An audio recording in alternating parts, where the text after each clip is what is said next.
The latest. Thank you for your love and support. I appreciate you. Or wonders they say shall never cease to happen in Africa. Look at the screen. The clock is ticking. And for the people of Botswana, the end is just 9 days away. While the world is distracted by the digital war in Iran, President Boko has just dropped a bombshell that should wake every lion from Accra to Nairobi. He stood before the nation and admitted that Botswana, a land of diamonds and minerals, has only 9 days of fuel left in its reserves. Unbelievable. One day they say shall never cease. 9 days before the ambulances stop. 9 days before the food trucks pack. 9 days before the entire economy is roasted by the war happening 4,000 miles away. How can a continent that sits on 125 billion barrels of proven oil be 9 days away from a total blackout? Africa, wake up. This is not a shortage. It is a strategic betrayal. And here is the raw truth that the master doesn't want you to hear. As oil prices surge past $100 a barrel on Sunday, March 8, 2026, Donald Trump didn't just offer a solution for Africa. He offered an insult. He posted to the world that these high prices are just, quote, a very small price to pay, end of quote, for American safety. He said the prices will drop rapidly when the Iran nuclear threat is destroyed. Trump literally wrote, quote, only fools will think differently, end of quote. Do you hear that? If you are a mother in Botswana who can't find petrol for her car, or a farmer in Nigeria who can't power his generator, the master thinks you are, quote, a fool, end of quote, for complaining. He is telling the world that your suffering, your hunger, and your 9-day countdown are small prizes for his global agenda. This is the anywhere belly face energy of the elite. They drink the wine while we pay for the bottle with our own lives. Fuel security. Le tshwanetse le nne le fuel ye ka re tsang dikgwedi tse tharo go sena sepe se se tsena. Mme ha re leng teng re tsamaya ha kae betso 9 days. Fuel security, reasonable minimum 90 days. Botswana, Republic of Botswana, at the moment, fuel security can only take us 9 days. How kaskagata lo kwani lepehe 9 days orar di golodien. So teletsa lona to. This country shouldn't be where it is. This country shouldn't be in debt. There's no way. It is unjustifiable. I cannot, by the life in me, understand why we are where we are. I cannot. I refuse to embrace this unpleasant reality. I refuse. I am a persistent objector to this conventional and mundane existence. And yet we are sitting on trillions of dollars of mineral wealth. But it doesn't work. The Washington consensus is absolute nonsense. Don't come to me and tell me government must not get involved in the arena of production. No, I don't care from what school of economics you get it from, Chicago school, whatever. No, it's absolute nonsense. It doesn't work. And it will not work here. So let's try something we may even not know. Because the knowledge economy is an experimental economy. Africa will rule the world. I make those statements unapologetically. I make them very forcefully, because they will turn out to be not only just sagacious, but prophetic. You watch. And there are many basic, rudimentary reasons why this is true. Africa is the youngest continent in the world. The median age on the African continent is 19 years, 3 months. Youngest young people, healthy, dynamic, bristling with verve and vitality. We tell ourselves we can do things. We tell ourselves we can come up with appropriate solutions for the trenchant problems that bedevil our continent and the lives of our people. Will they come when they are called forth?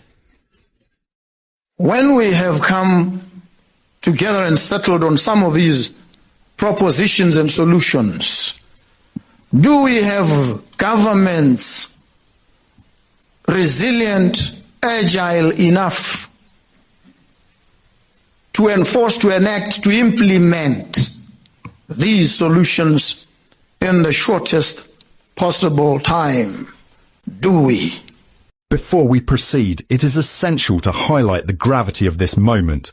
This is a bold and unapologetic speech by the newly elected president of Botswana, Boko, who fearlessly addresses a pervasive issue among African leaders.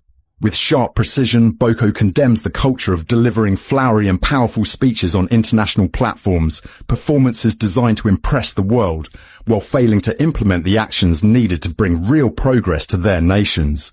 He challenges this pattern of empty rhetoric, calling for a new era of leadership grounded in accountability, decisive action, and the courage to prioritize the needs of the people over political performance.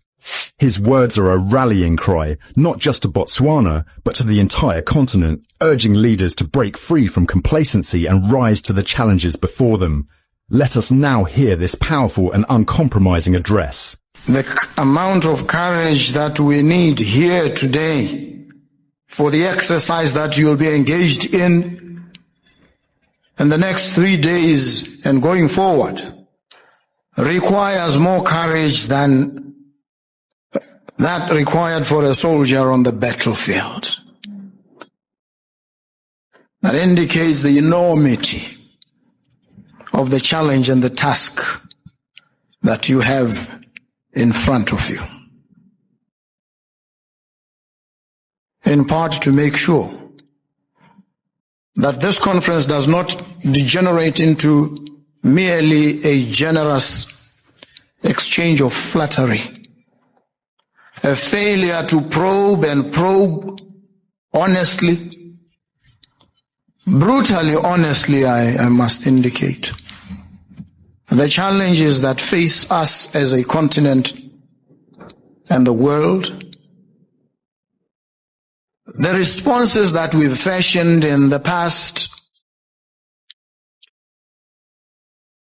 and an open acknowledgement of our foibles and failures that have resulted in us being stuck as a continent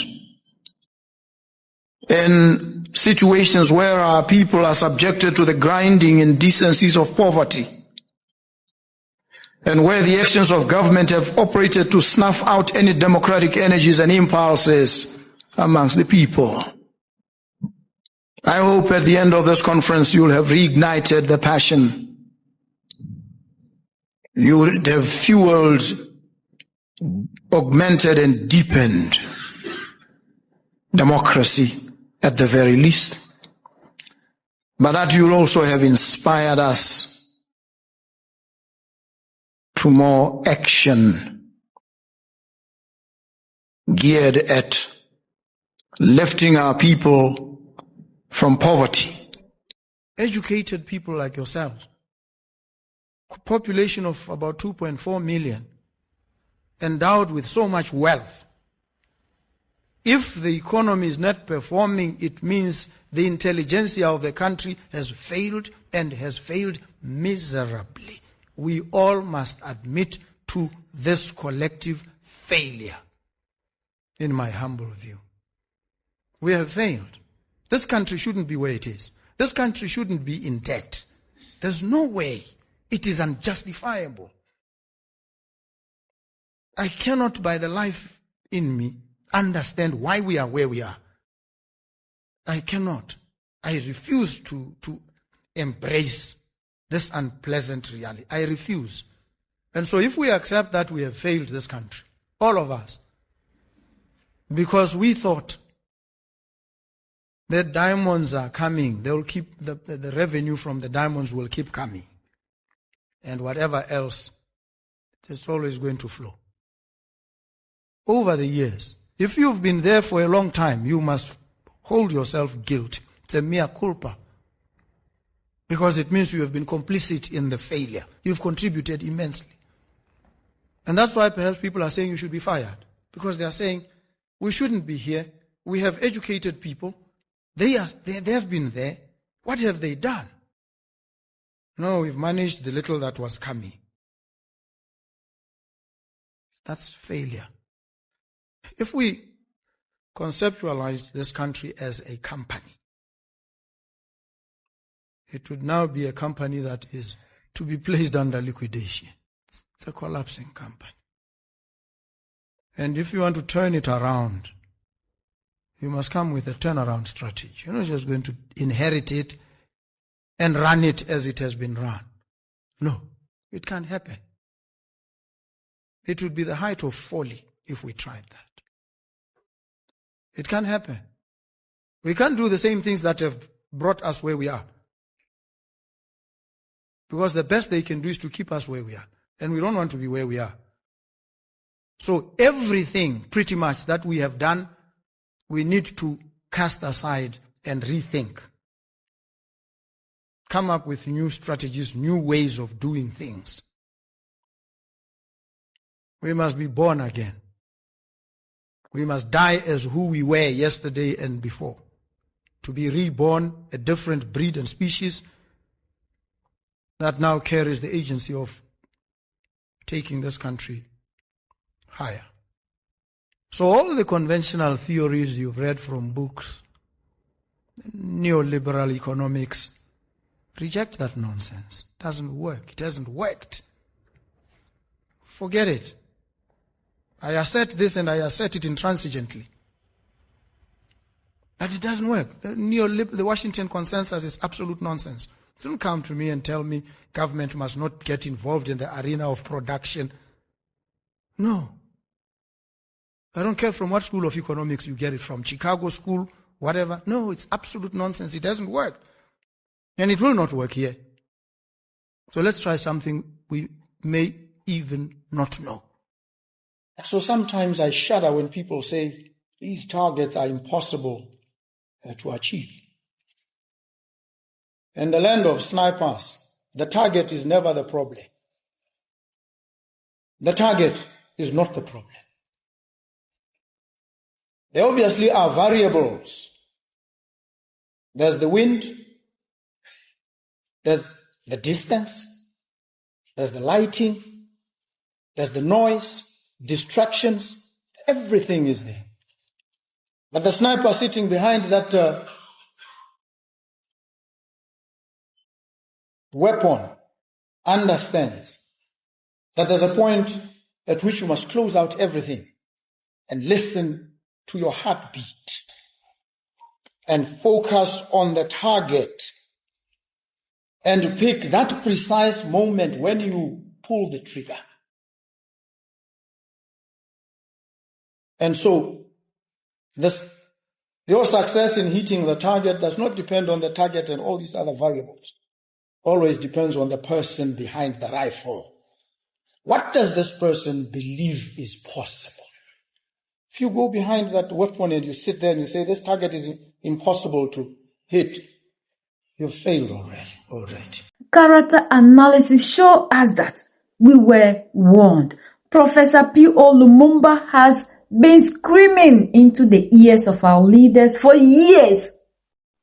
Lumumba told them, Africa is the only continent where we produce what we don't consume, and we consume what we do not produce. We produce the crude, we ship it to the masters' refineries, and then we buy it back at 10 times the price. Lumumba warned that as long as we don't refine our own oil, we are just stewards of our own poverty. He said we are like a man who owns a car but has to beg his neighbor for a glass of milk. The master calls us fools today because our leaders ignore Lumumba's call for energy sovereignty. They prefer to take subsidies and then kickbacks rather than build the refineries that will make us independent of the Strait of Hormuz. Now the strait is closed. The master is at war, and the cow has no milk for the owner. This is unbelievable. This is the total disgrace. While Boko is crying about 9 days, the AES lions in the Sahel are looking for a new way. They have realized that as long as you depend on the master's dollar and the master's ships, you are not a president. You are a manager of economy. This is what we have been telling our leaders. How can we have all this oil? We have 125 billions of barrels of crude oil.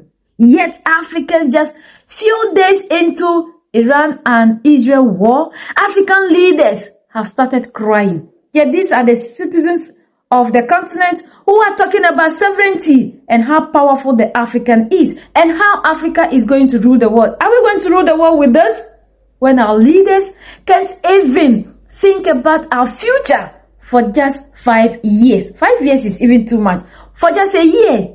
So Iran's war hasn't lasted up to even 2 weeks.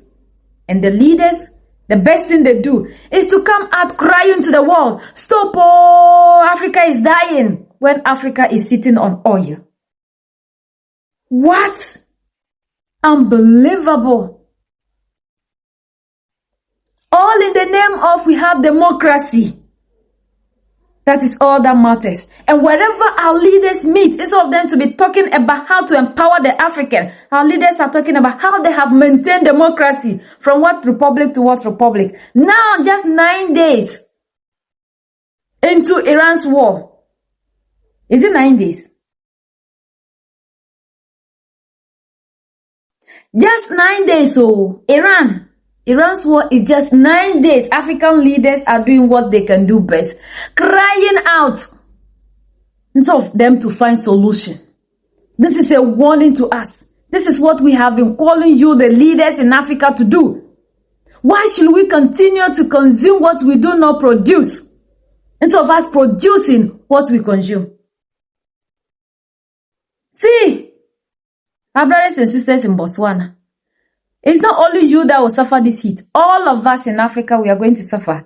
And look at the ones that we are protecting. The ones that we bow down to. That this is the price we need to pay for the Americans. Important things. Even when the Mote refine the oil here, they find means and ways to tell the whole world that the oil is dirty. And our leaders will make sure we'll never consume whatever that is produced in Africa.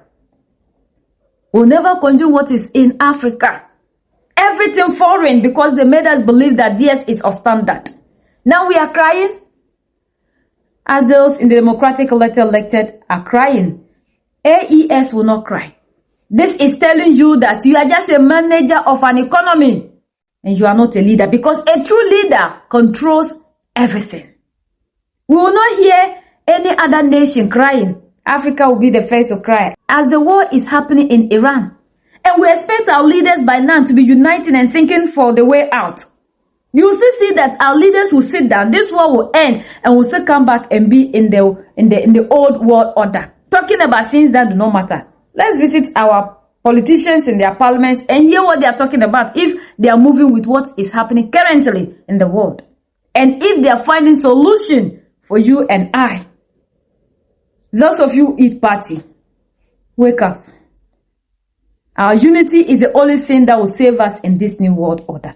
We are the only ones that can set ourselves free. United we stand, divided we fall, and united we keep standing forever and ever. The greatest enemy of the African is mental slavery. So let's decolonize ourselves from mental slavery. Let's keep sharing to educate our brothers and sisters. Together we'll make Africa great for ourselves and the next generations that are going to come. So that's the latest around the world, in Africa, Southern Africa, and in Botswana.